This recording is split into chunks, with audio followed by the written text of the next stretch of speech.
Nosso terceiro problema, então, é o baixo volume, né? E a massa com aspecto de crua. O que que pode fazer com que nossa massa fique dessa maneira? Excesso de líquidos. Eu já vi massas de bolo sem glúten que são bem líquidas. Só que, o que que muda? Quando você tem uma massa bem líquida, isso significa, na teoria, que você tem um mix de farinhas mais integral. Porque as farinhas mais integrais, elas absorvem mais água. Então, eu preciso adicionar uma quantidade maior de água na massa para que eu não tenha falta de umidade e aí eu acarrete outros problemas na minha massa. Só que essa quantidade de água a mais não pode ser em exagero. Porque se eu tenho uma massa muito úmida, eu vou ter água solta na minha massa, pouca farinha para retê-la, para absorvê-la, e eu posso ter um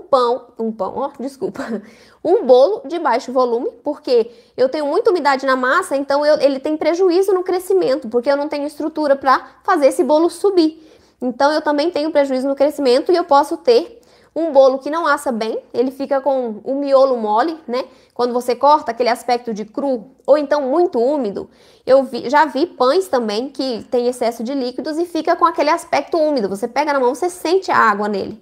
Então, é importante equilibrar a receita. Você precisa saber qual é a quantidade necessária de água, de líquidos, né? Que englobam ovos, que englobam açúcar. Então, qual a quantidade necessária de líquidos para aquele mix, aquele determinado mix de farinhas que você escolheu.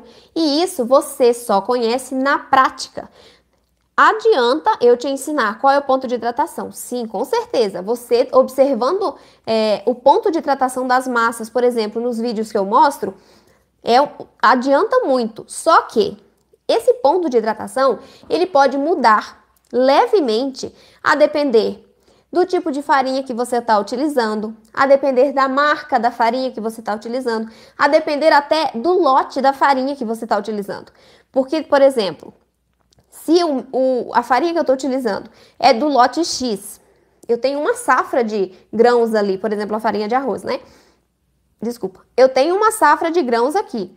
Você tem outra safra em outro lote. E essa diferença pode fazer também diferença na massa, porque a minha farinha tem mais amido, porque a sua farinha tem mais fibras. Então, faz diferença o tipo de farinha, até a umidade do ambiente faz diferença na umidade da massa.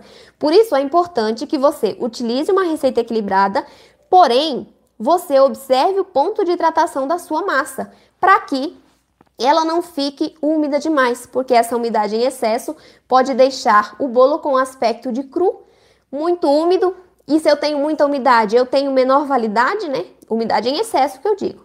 Eu tenho menor validade do produto, porque eu aumento a proliferação das bactérias, então tudo isso interfere, tá? Mas o excesso de líquidos é uma das causas para fazer o seu bolo ficar com aspecto de cru e baixinho, porque ele não tem farinhas, estruturas o suficiente para crescer e ficar firme, alto, né? Volumoso, tá bom?